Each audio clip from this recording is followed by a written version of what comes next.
Hi hello ನಮಸ್ತೆ welcome to Navya Mithun vlogs. ಇವತ್ತು morning breakfast ಪುದೀನ ವೆಜಿಟೇಬಲ್ ಪಲಾವ್ ಪ್ರಿಪೇರ್ ಮಾಡಿದೆ.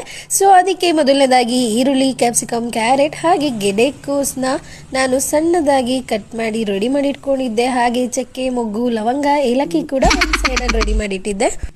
ಅದಾದಮೇಲೆ ಇದಕ್ಕೆ ಮೇನ್ ಬೇಕಿರೋ ಪುದೀನ ಕೂಡ ರೆಡಿಯಾಗಿತ್ತು. ಹಾಗೆ ನಾನು ಮಿಕ್ಸಿ ಜಾರಲ್ಲಿ ಮೆಣಸಿನ್ಕಾಯಿ, ಬೆಳ್ಳುಳ್ಳಿ, ಶುಂಠಿ ಹಾಗೆ ಪುದೀನನ ಹಾಕಿ ಸ್ವಲ್ಪ ನೀರು ಹಾಕಿ ಗ್ರೈಂಡ್ ಮಾಡಿಕೊಂಡೆ. ಅದಾದಮೇಲೆ ಕುಕ್ಕರ್ ಪಾತ್ರೆ ಇಟ್ಟು ಅದಕ್ಕೆ ಎಣ್ಣೆಗೆ ಚಕ್ಕೆ, ಮೊಗ್ಗು, ಲವಂಗ ಹಾಗೆ ಪಲಾವ್ ಎಲೆ ಹಾಕಿ ಫ್ರೈ ಮಾಡಿದೆ. ಆಮೇಲೆ ಈರುಳ್ಳಿ ಹಾಕಿದೆ.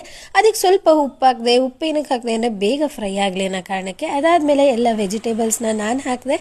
ಅದಾದಮೇಲೆ ಗರಂ ಮಸಾಲ ಆ್ಯಡ್ ಮಾಡಿದೆ. ವಾಸನೆ ಅಂತೂ ಸೂಪರಾಗಿ ಬರ್ತಾಯಿತ್ತು.